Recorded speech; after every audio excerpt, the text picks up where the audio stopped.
എന്താണോ ഈ നിലാവത്ത് കോഴിയെ അഴിച്ചു വിട്ട പോലെ എന്ന് പറയാറേ ഉള്ളൂ.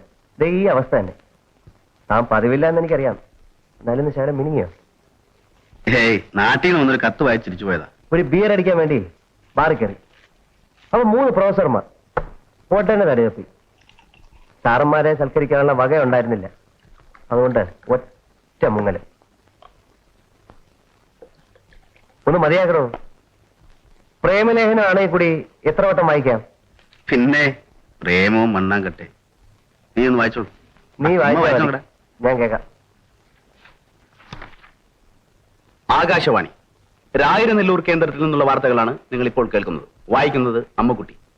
3 ജനനങ്ങൾ, ഒരു വിവാഹം, ഒരു ആത്മഹത്യാശ്രമം എന്നിവയാണ് കഴിഞ്ഞ 3 മാസത്തിനകത്തെ സംഭ്രമജനകങ്ങളായ സംഭവങ്ങൾ. മരിപ്പിക്കുന്നതിൽ വിദഗ്ധനായിരുന്ന ശ്രീ ചാത്തു നായരുടെ നിര്യാണത്തിൽ ജനപ്രതിനിധികൾ ദുഃഖം രേഖപ്പെടുത്തി. തൽസ്ഥാനമെടുത്ത ശ്രീ കുട്ടിനാരായണനെ ദേശവാസികൾ സ്വാഗതം ചെയ്തിരിക്കുന്നു.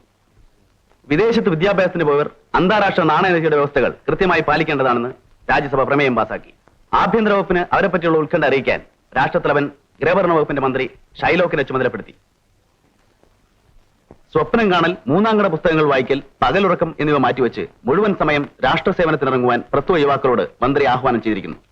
സ്പോർട്സ് മുറ്റമടിക്കാരി ചീരുവിന്റെ ടീമിനെ ഭർത്താവായ കശ്മലൻ നാണുവിന്റെ ടീം കയ്യാങ്കളിയിൽ ദയനീയമായി തോൽപ്പിച്ചു. ക്യാപ്റ്റൻ ചീരു ചില്ലറ പരിക്കലോടെ രക്ഷപ്പെട്ടു. അവസാനമായി കാലാവസ്ഥ.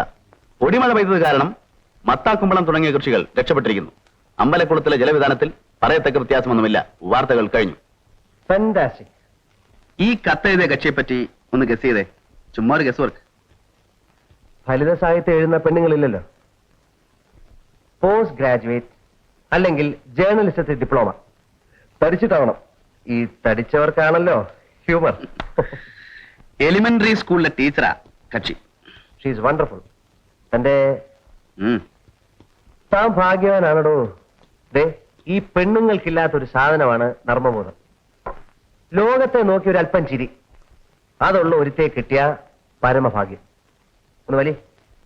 ഇടയ്ക്കല്ലേ ഈ ഒരു ദുശീലമെങ്കിലും ഈ അനിൽകുമാറിനൂടെ താമസിച്ച് പഠിച്ച ഒരുത്തിന് കിട്ടിയില്ലെന്ന് പറഞ്ഞ മോശം.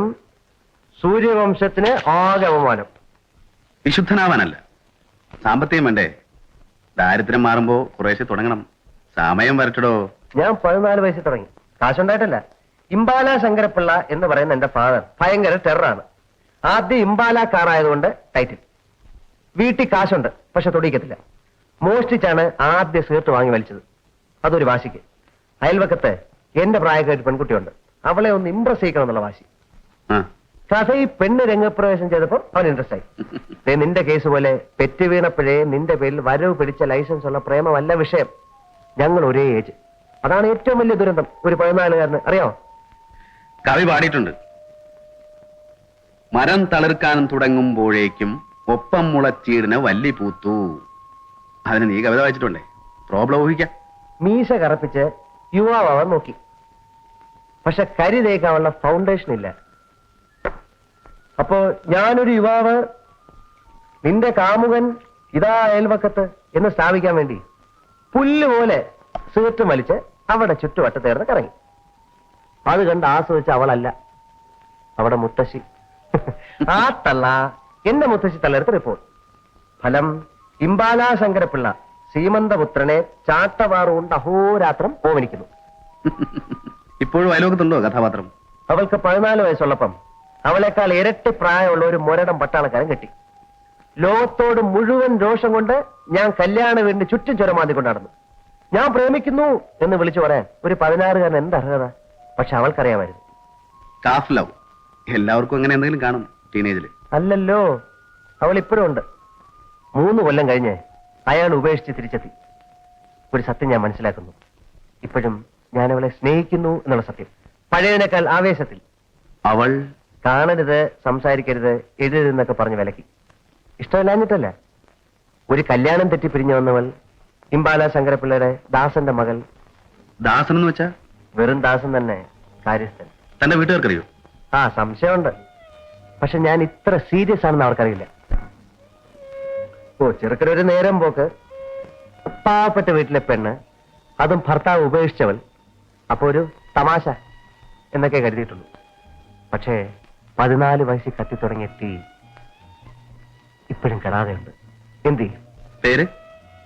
ഇത്രേ സുന്ദരമായ ഒരു പേര് ലോകത്ത് ഒരൊറ്റ പെൺകുട്ടിക്ക് ഉണ്ടാവില്ല. സിന്ധു. ഒരുപാട് പെൺകുട്ടികളെ ഞാൻ കണ്ടിട്ടുണ്ട്, പരിചയപ്പെട്ടിട്ടുണ്ട്. പഠിപ്പുള്ളവർ, കാശുള്ളവർ, പക്ഷേ നത്തിങ്. മനസ്സിൽ അവളെ ഉള്ളൂ, സിന്ധു. ഞാൻ എന്ത് ചെയ്യും? Are you very serious? Yes. ആകെ നമുക്കൊരാഴ്ചയേ ഉള്ളൂ. അത് മനുഷ്യന്റെ ആഗ്രഹം പോലെ ചെയ്യാൻ പറ്റിയില്ലെങ്കിൽ എന്താ കാര്യം? മറ്റുള്ളവരെ തൃപ്തിപ്പെടുത്താനാണോ അവനവന്റെ കല്യാണം? ചിയേഴ്സ്. നിന്റെ അമ്മക്കുട്ടിക്ക് ഷീ ഈസ് ഫാന്റാസ്റ്റിക്. ചിയേഴ്സ്. എന്റെ സിന്ധുവിന് she is also fantastic. Cheers.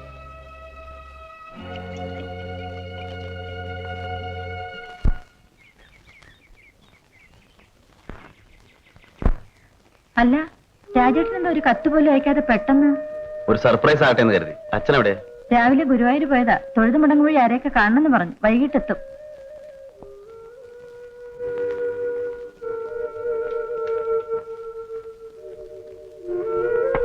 രാവിലെ നേരത്തെ എണീറ്റ് പഠിക്കണമെന്ന് വെച്ചാല് ഞാൻ കാപ്പി ഉണ്ടാക്കി തരാം. മതി. ലൈബ്രറി പുസ്തകങ്ങളാ. കുറച്ച് നോട്ട്സ് എഴുതി വെക്കായിരുന്നു. അമ്മാവൻ ഇനിയിന്ന് വരില്ലാന്ന് തോന്നുന്നു. ലാസ്റ്റ് ബസ്സും പോയി. നിനക്ക് പുതിയ പ്രാദേശിക വാർത്തകളൊന്നുമില്ലേ? വെളിച്ചാവുന്നു, സന്ധ്യയാവുന്നു. വേറെ എന്തുണ്ടാവും ഇവിടെ? നിന്റെ കത്തുകൾ ചിലതൊരു ഫ്രണ്ടിന് വായിച്ചു കൊടുക്കും. എന്തിന്? എനിക്കിത് ഇഷ്ടമല്ല. അവൻ എന്റെ ക്ലോസ് ഫ്രണ്ടാ. ഞങ്ങൾ ഒരു മുറിയിലെ താമസം. അനിൽ. അവനൊരു കുടുക്കിപ്പെട്ട് കിടക്കുക. നല്ലൊരുത്തനാ. ചില കത്തില് ഞാനും നിനക്ക് എന്തൊക്കെയോ ഭ്രാന്തുകൾ എഴുതിയിട്ടുണ്ട്. അതൊക്കെ വല്ലതൊക്കെ ഇട്ടുകളല്ലേ? അച്ഛനെങ്ങാനും കണ്ടാൽ.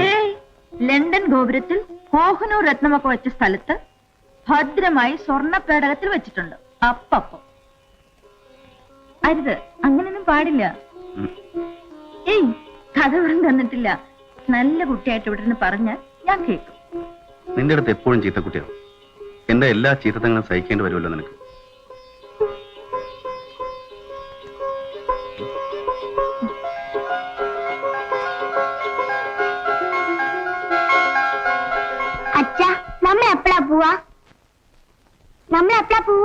തിരക്കുണ്ടെങ്കിൽ നിനക്ക് അമ്മയുടെ കൂടെ പോവായിരുന്നില്ലേ? ഇതൊരു ശല്യമായല്ലോ. ആരെ കൊണ്ടാ ശല്യം?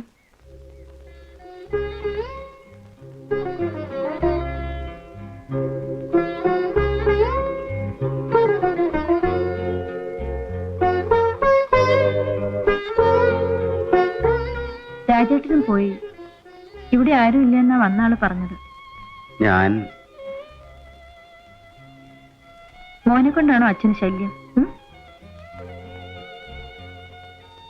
നിനക്കെന്നെ അറിയോ? പഠിക്കണുണ്ടോ? First standard. നളിനി ഞാൻ കണ്ടിട്ടില്ല. അകത്തുണ്ടല്ലോ. വന്നിട്ട് പോയി. എന്തോ അവിടെ ഒരു അത്യാവശ്യം. തിരിച്ചു വരും. വാ.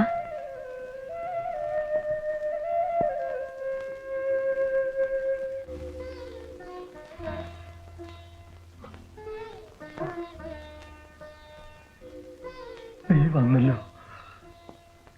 സമാധാനം. ഒക്കെ മാറി എനിക്ക് നടക്കാറാവും. ഒന്നും പേടിക്കണ്ട. തുണി നനച്ച് മേലൊന്ന് തുടയ്ക്കണം. കുട്ടിനാരായണം മാറ്റി കിടത്തുമ്പോ പ്രാണം പോവാണ്.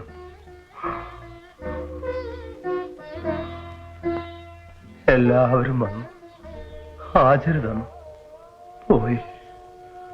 തിരക്കുകാരല്ലേ? എനിക്കൊരു തിരക്കുമില്ല. ഞാനുണ്ടാവും ഇവിടെ. ഉപകാരത്തിന് അവസാനം അവളെ ഉണ്ടാവുള്ളൂ. എനിക്കറിയാം. സമാധാനമായിട്ട് കിടക്കൂ. ഒക്കെ ഞാൻ നോക്കിക്കൊള്ളാം.